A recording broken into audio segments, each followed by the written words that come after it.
Selamat pagi, salam sejahtera untuk kita semua. Pada kesempatan kali ini kita akan sedikit membedah tentang standar akreditasi rumah sakit untuk bab pengkajian pasien atau PP. Di dalam salah satu standarnya yaitu pengkajian pasien 3.9, elemen penilaiannya ada 4 tentang pelayanan darah.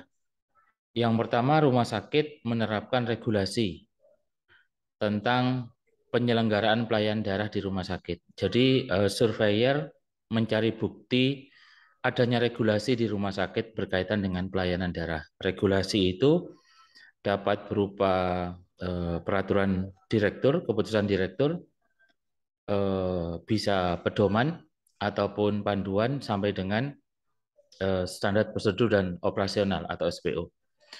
Yang kedua, penyelenggaraan pelayanan darah di bawah tanggung jawab seorang staf yang kompeten.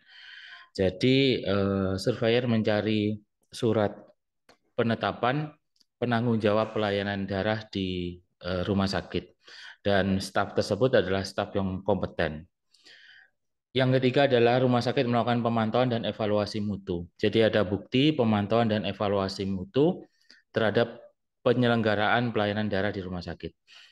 Yang keempat, itu adalah rumah sakit menerapkan proses persetujuan tindakan pasien untuk pemberian darah dan produk darah. Jadi surveyor mencari bukti tentang informed consent pelayanan darah di rumah sakit.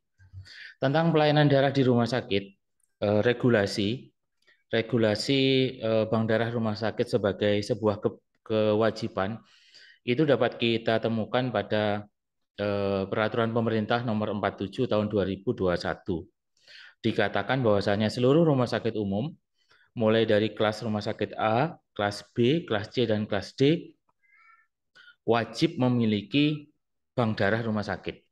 Kemudian pada beberapa rumah sakit khusus juga diwajibkan untuk memiliki bank darah rumah sakit. Rumah sakit khusus tersebut itu adalah rumah sakit yang melakukan tindakan-tindakan sifatnya operatif. Sehingga rumah sakit harus menyediakan bank darah untuk kebutuhan pada kasus-kasus pasien yang membutuhkan darah. Misalkan kasus-kasus pasien yang memerlukan tindakan operasi ataupun pada kasus-kasus anemia ataupun kasus lainnya yang dirawat inap. Dikatakan ada 2 terminologi yang utama. Yang pertama adalah unit transfusi darah. Unit transfusi darah ini adalah vaskes yang menyelenggarakan pendonor darah, penyediaan darah, dan distribusi darah. Sedangkan di rumah sakit, itu kita sebut dengan bank darah rumah sakit. Adalah unit pelayanan di rumah sakit yang bertanggung jawab terhadap tersedianya darah, agar proses transfusi berjalan aman, berkualitas, dan ada ketercukupan dalam mendukung pelayanan di vaskes. Bank darah rumah sakit ini dapat berupa unit pelayanan tersendiri yang ditetapkan oleh rumah sakit, dapat juga berupa bagian dari laboratorium medik di rumah sakit. Ketentuan ini bisa kita temukan pada pasal 24 dari Permenkes tersebut. Tentang pengorganisasian dari bank darah, yang pertama, setiap bank darah rumah sakit memiliki penanggung jawab. Penanggung jawab bank darah rumah sakit adalah staf medis yang memiliki kualifikasi pendidikan dokter dengan sertifikat pelatihan teknis dan manajemen pelayanan darah. Yang kedua adalah staf medis. Staf medis itu adalah staf dokter di rumah sakit yang telah mendapatkan pelatihan. Kemudian pelaksana teknis, kemudian tenaga administrasi dan tenaga penunjang lain sesuai dengan kebutuhan dari bank darah rumah sakit.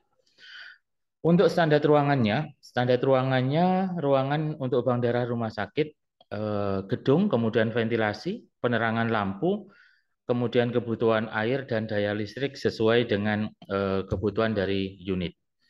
Kemudian tata ruangnya itu meliputi loket permintaan, penerimaan, dan pendistribusian darah.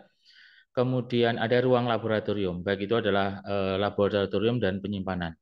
Secara keseluruhan luasannya itu adalah 20 meter persegi.